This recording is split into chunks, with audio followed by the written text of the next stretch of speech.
Hello, everyone. Welcome to another episode of the TI Junkies podcast.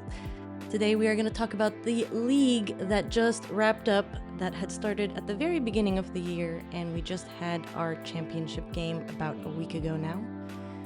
Liver was the winner of the league this year, and I have Liver on with me here today to talk a little bit about how it all went. Hello, Liver. Welcome. Hello, Rand. I'm happy to be here. Happy to have you.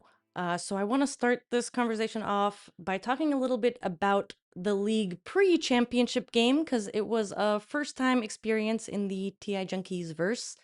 It was 24 players who each played 5 games, so a total of 20 games, and then the top 6 ranked players went on to play the championship. So it was longer form. How'd that go for you, Liver? Have you ever done something like that? What was it like pre-championship game? I have never done a series of games like that before, and it was really fun to get to know those same 24 people, see the familiar faces. Obviously, I knew some of those people beforehand, but sort of as the games went on, you built some rapport, and you're like, oh, you're the person who won those last 2 games, so now we have to be extra mean to you, and a sort of meta develops around that. I have to say, I don't know what you're selecting for that, but only the coolest people were playing in this, so it was genuinely very fun to hang out with these people. I'm glad to hear that. And yeah, it's almost inevitable that you will have that long-term meta in something like this. How prominent did you feel that was? Was it a big factor, or was it just, kind of present in the background? I wouldn't say it's a huge factor. I'm definitely more present in the background. Maybe more medium weight depending on the player. Got to play quite a few games with Pizza and Spage, and they were both my neighbors in the final games. So that definitely had influence on how I decided to play against them. Yeah, at the very least, you had a little more experience with how they are as players in this league specifically. So that probably informed some things. So let us transition into talking about the championship game here. Let's set the scene. So we had a very fun, beautiful table of players. We had yourself playing Titans. We had Big Al playing the Tsar. We had Pizza JJ playing the Arborek. Spage was playing Jolnar. Eighth Blackbird playing the Nomad. And then we had Taba, who Nathan actually subbed in for the beginning part of the game due to technical difficulties. Yes. They played the L1. So that was our championship table, and it was a pretty fun game. What was the overview like from your seat, Liver? How did you go into it? And then was it what you expected?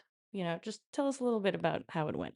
Well, I definitely felt pretty intimidated going into it. I didn't expect to be in the finals table, and I recognized basically all of the players, and they are people that I very highly respect, and I obviously greatly enjoy playing with. All of them are a joy to play with, and I I did not expect it to go as well for me as it did, especially seeing where I ended up at the very beginning of the draft. And that's definitely one of those things about the Junkies format. You got to be a real junkie to appreciate it. The just those are the tiles you're dealt, and you play the game that you have to play with those tiles, and you make do with what you have. And sometimes you have to pick a faction that you wouldn't wouldn't have picked otherwise, but is maybe more aggressive and push into a neighbor's slice of planets. And sometimes that's going to work out for you, sometimes that won't work out for you. Uh, I would say that the unequal distribution of planets definitely more leans into more early and mid game Yeah. conflict. On the topic of pushing into a neighbor's slice or situation, their area, the tiles around their home system, as I like to call it. Um, there wasn't too much of that in this championship game from where I Yeah, was, from my view. Because I was comparing it kind of to the finals of Stooge for the Throne 1, Stooge for the Throne 2, and I feel like there was a lot of, I don't know, inherent spiciness.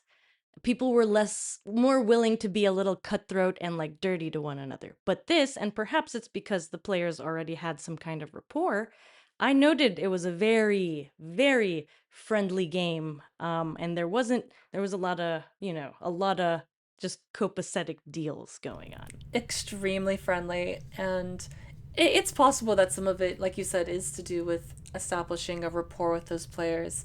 I think that all of the players at that table have an inclination towards friendliness and deal making and just doing things sort of automatically that, oh, that's good for me and you, sure, let's do it. That sort of thing.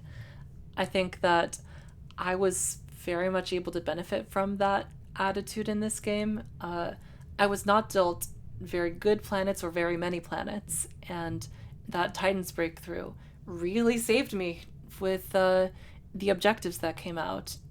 It Yes. it scored me 4 points in by the end of the game. It was four structures. It was six planets outside of home.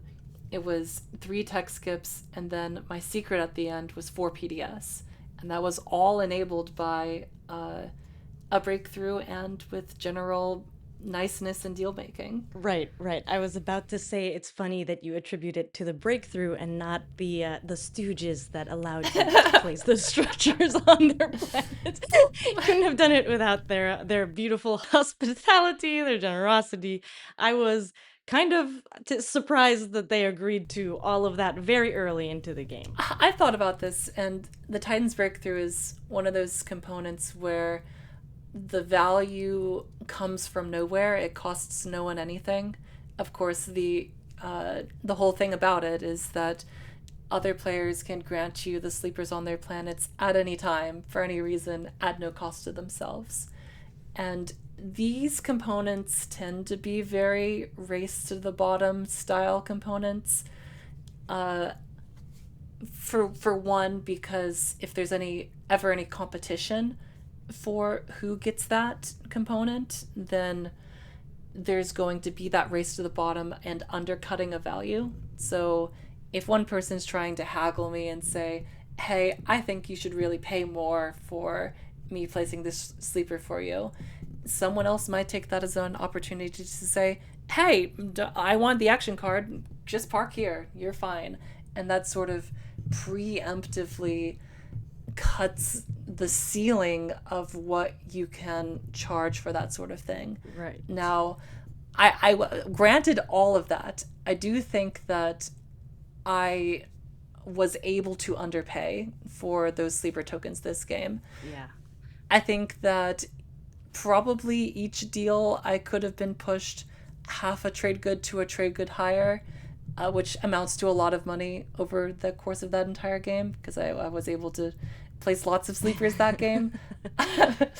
But the other thing that I thought of as sort of an explanation of why this happens is the way that the early game economy works, where value and money is very illiquid as things start, and the money and economy that you build at the beginning snowballs into the course of the game. The action card that you draw in round one that you wouldn't have otherwise gives you the economic initiative that gives you more resources and more influence later on to then build more ships and have more tokens, yada yada. Yeah. Also, on the point of illiquidity, it's this thing where the trade goods sort of don't exist in a way that is easy to pay for this breakthrough, right? Titans is a 2-com. In this game, I was a 3-com, but Titans is usually a 2-com. They usually have one trade good to send around to other people, and sometimes they want to spend that on themselves. And then they have two big chunks of value, their alliance and their terraforming. And those are very illiquid. And if people are like nickel and diming you for the sleeper tokens, they're probably going to be asking for one more trade good, but round one is illiquid. Yeah. So that's sort of a conflict that happens. I think it also, just like I said at the very beginning, really depends on the sort of personalities of the players. Right. Because everyone can get together and say, hey, we're agreeing that it's better for all of us if we deny Titan's value and we're all charging something for these sleeper tokens. That's something that can happen. And I think if Titans were a meta dominating faction like Deep Rot, then you would see that a lot more. Uh, but instead, Titans gets to sort of skirt by under the radar at A tier and get that free value in a lot of cases. Right. So my takeaway from this wisdom is that you can get away with underpaying because you can always count on at least one stooge at the table. So when there's one stooge getting value like that, they're all gonna want the value since there's a stooge anyway. I see it. It's something like that. And I don't know if that problem goes away the more experienced the players are. Like, I don't think that the best players in the world have wisened up to that. Other notable moments in the game, for me, I always love to see a seed of an empire agenda because that brings out the desperate in everyone. I guess. So how was that from the table's point of view? How'd that feel while you guys were negotiating who gets what support, who gets what point, how uh, that's gonna land? well, TI is a game without justice sometimes. In an ideal world, Seat of an Empire, I think, should usually go against. It should be something where we're able to bring the lower people at a table up, and it's a more competitive game, and it's a more fun game. And that's how I tend to play it in more casual settings, that I care about, am I having a good time? Are the people that are here having a good time? That's especially true if I'm hosting. And it's a lot easier to say, hey, take your point. That's fine. And often there's a lot more political will for that in the first place. But I sort of found myself in the position of, I don't know where I'm going to get my guac this game. And I see other players that are running away and have very good point tempo. It is also the way that the vote math worked out. It didn't seem like it was necessary for anyone else besides Spage and Big Al to vote for the 4 and for it to pass 4. And at that point, I'm just being offered a free point. So really, they're the stooge for letting me in on that. As a spice lover of TI, I do love to see these moments It, of it brings out a lot of discussion and politicking, that's for sure. yeah, like how the social element plays into it all, and it's a little grimy, but also very understandable. It's beautiful in my opinion. I enjoy it. I do think that it makes a sort of sense for Spage and Big L to invite the majority of the table into the point, even if it further polarizes the point scores, just because it means that they're making less enemies at the table. They're still getting their bonus point that's bringing them closer to the lead, and they're angering less people. Strategic stoogery. You can look into the future and say, well, maybe Pizza and I, oh, and we'll talk about what happened between Pizza and I at the end of the game, I'm sure later. But the two of us not having that extra point means that that doesn't happen, and that is, of course, a consequence of doing the sort of throwing around supports to make everyone get the points that they need to. Yeah. Yeah. On the topic of guac or bonus points, the game has gotten a lot faster, as everyone knows. And I really do think that getting quote unquote ahead on public objectives is a sort of guac these days. Most games that I have played, the majority of Thunder's Edge games that I've played have ended in round 4. Yeah. And the player who gets to be on pace on scoring and then have an Imperial round where you double scored, even if you don't get an Imperial point, I think that's just as good as getting ahead on your stage ones.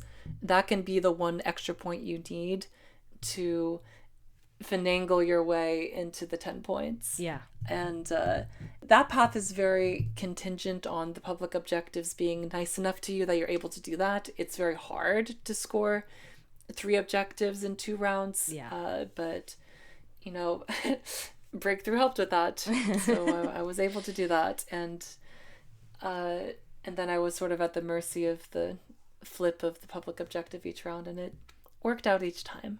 So there's definitely some luck involved there, but it worked out. Yeah, they were quite merciful to the Titans in that game. So let us get into that spicy end game. Yeah, for sure. Let's talk about it a little bit. So for starters, I was noting that there wasn't a lot of talk about who was about to win.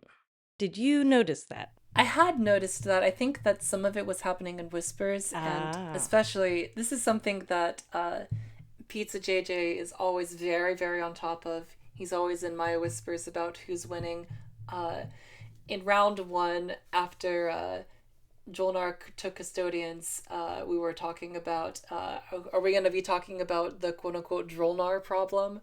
And subtly, I'm during trade, he's messaging me like, hey, give people X-2s, they're doing too well, stuff like that. Right. He's a player who's very on top of it on people's point tempo, but I think he likes to do it in a way where it's not drawing as much attention to himself by doing it, because if one player is hounding on you, then it's very easy to flip it back on them. And if one player is hounding on everyone, that's a great way to have no friends in your game. Yeah, that's okay. That's how you know we're at a table of expert level players here. They are aware of the situation, but they also know how to conduct themselves to not make their awareness backfire on them. I do recall people claiming that, making false claims about when they were gonna win. There's a lot of, my path's round 5, Yes. when it's like we can count the numbers of what's possible. I think that's one of those statements that's like, it's the theater that you do, but everyone knows. Oh, that was a bad secret I drew. My secrets aren't scoreable this game. Right. You kind of have to say it, because to say the opposite is to invite definite heat. But you just always say it no matter what. It's very true. So that last round you took warfare, and that's when me as an observer, as a commentator, was like, okay, Liver's winning this. I thought in the action phase, but Liver's winning this. Because warfare, I can't recall what the other options were, but it felt like you were gonna make moves to score your secrets. Very much so. I think warfare is currently a pretty underrated strategy card option going into the final round.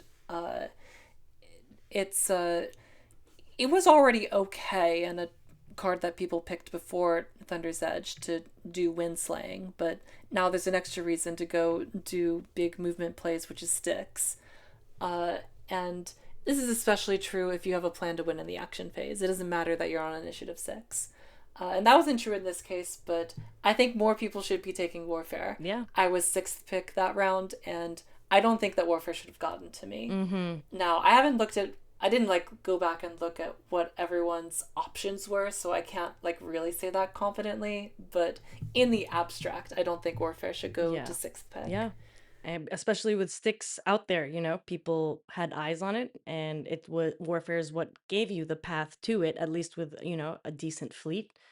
And sticks was part of your victory. So tell us, Liver, how did that all pan out? Because there was a giant Arborec fleet waiting right next to sticks. Actually, there was a very funny 2 neutral destroyers placed on either side of sticks. As bodyguards, yeah. 2 pirate contracts. Pirate contracts, yeah. I was responsible for one of those. So walk us through how we reached sticks, how we got there ultimately. It's through one of the wackiest tech paths that I've seen for a Titans, just like really enabled by a Jolnar and a lot of action card luck. There's just there's a crazy amount that you can do in an end game if you have your Saturn Engine 2s with Lightwave, you have your mechs with transit, and your Hell Titans can be transited on the next turn, plus Warfare into Fleet Log and X89 for the ground combat.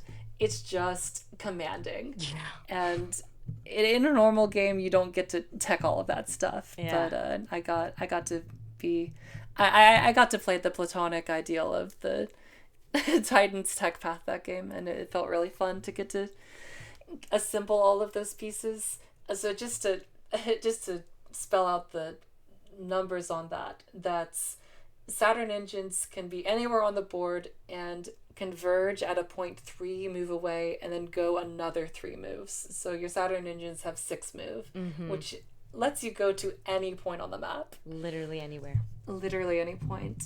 Now, I'll say that my slice was still not very good that game, and So so let's say the tiles around your home system. we'll say the tiles around my home system were poorer than I would have liked, and I was feeling behind on plastic all game. I felt very behind on tokens all game. It would have been that end game would have been pretty different if I had been able to assemble just a couple more Saturn engines.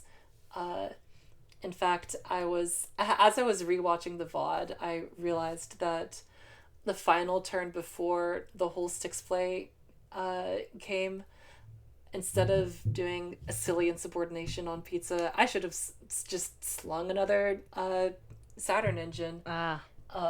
I ended up bringing another a big part of the sticks dynamic is that the big neutral action card got played on it. I don't remember what it's called, but there was a formidable neutral fleet at sticks, and I felt very confident on the ground, but I did not feel very confident in winning the sky from the neutrals in the first place.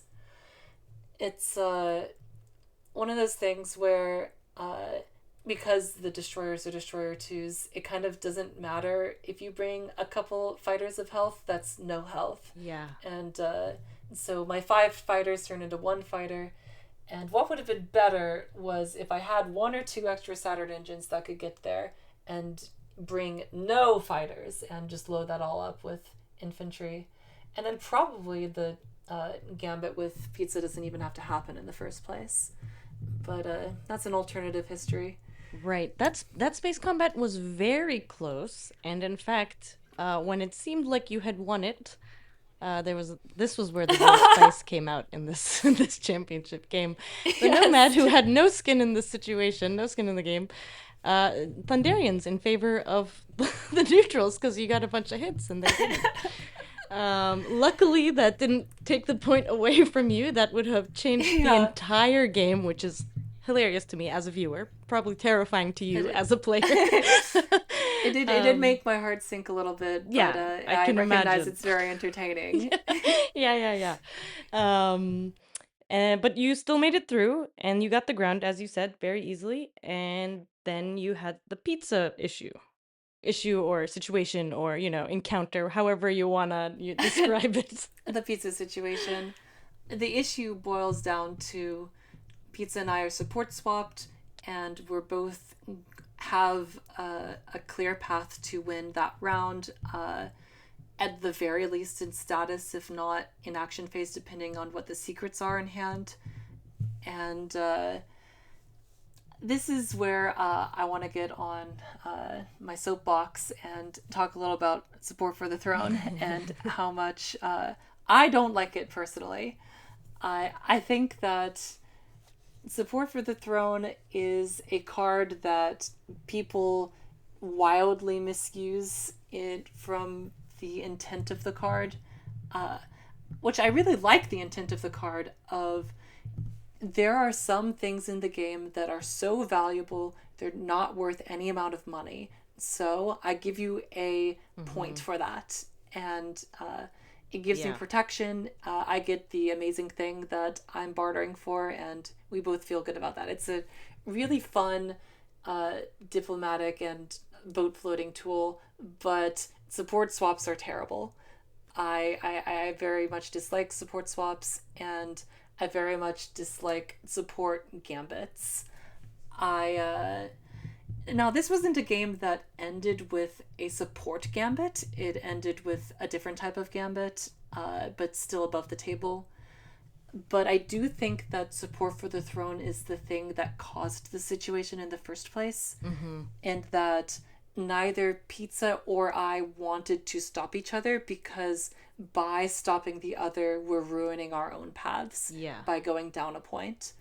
And I don't find that dynamic very interesting, where the table sort of pairs off and then suddenly this battle royale free for all 6 player game turns into a very congested 3 player game where we're no longer overlapped on top of each other.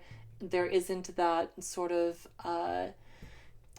we're not all interacting with each other anymore. Mm-hmm. We're sort of letting the game play out as it may, and I think that I think it's more fun when the end game is resulting in combats. Yeah. Like combats are fun. Combats are fun for the viewers. They're fun for the players at the table. They're usually the most exciting moments of the game because there's a lot of dramatic tension. Mm-hmm.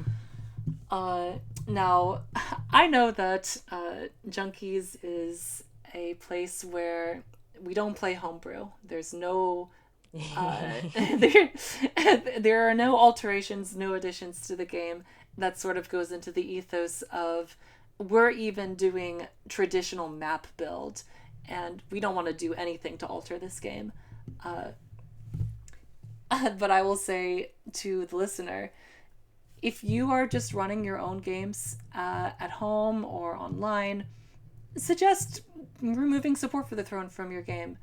I think that it results in a better game, and I don't think that it results in an appreciably slower game now that Thunder's Edge has sped up the game. Like, if you like seeing stage 2 objectives, you should like removing support for the throne. So, Liver, I will actually add an alternative suggestion that stays true to the spirit of what you just said.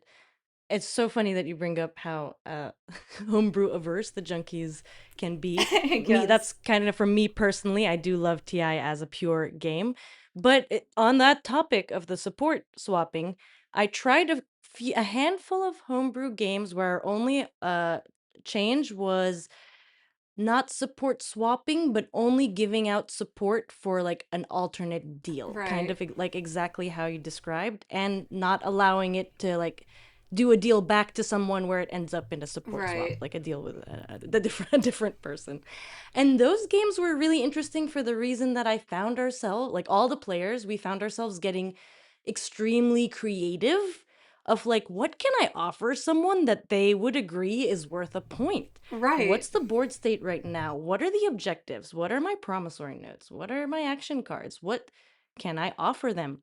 And that additional layer of creativity added a lot for me in the game.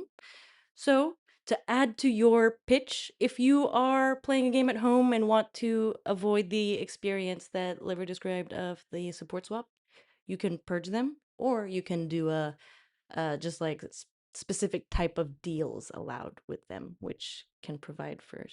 And I actually also encourage people to bring that creativity to their non-homebrew games as well. Yes. My takeaway from that experience was just I wish we did this more just for fun instead of it had to be like Yes. this. So to get to we've been dancing around it, or I've been dancing around it for a while because it slightly embarrasses me, uh, because I tend to be a player that is pretty averse to above the table gambits. It's a thing that I find it to be a less satisfying end to a game, and when I'm playing casually, I don't do it, even if it would result in me just flat out losing or decreasing my win chance. But it is in fact true that doing gambits increases your win chance. And so if you're playing in the finals of a competitive tournament, then and you care about winning, if you care about the stakes of winning more than you care about your morals, we'll say, then then it's something you might do. And so I ended up agreeing to a gambit with pizza where we'd roll a die, and whoever got the higher die, either support would be given back to pizza, and he would get to take the ground and get his sticks point in addition, or he would choose not to land, and I would, of course, keep my support that had not been given out and also keep the sticks point. So essentially saying, roll a die, one of the two of us will win. That increases our chances from less than 1 in 6, probably, to 50-50. And I'll admit, it's not very fun, but that's where I found myself. Yeah, even as viewers, it was clear you were very torn about it. Your heart wasn't in it, but you knew you had to do I it. guess if I can say anything in my defense, it's that Pizza spent a good long time goading me into it. And this is part of the, like, building the rapport with the players. This was the situation that me and Pizza had been in previous Junkies games, and that in various iterations of it I hadn't been down for, and he finally got me. Yeah. Now, this is where I want to say that Pizza totally should have won that game.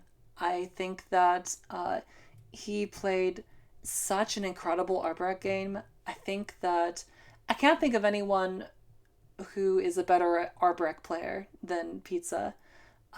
You combine that with Psychospore, which is amazing, and the amazing tiles that he drew, the planets around his home system, and you have a very well-deserved victory. I think that to some extent he had the plastic to be able to do this in a way that I didn't, but it's still the case that he was doing a lot of wind slaying in a way that I wasn't able to.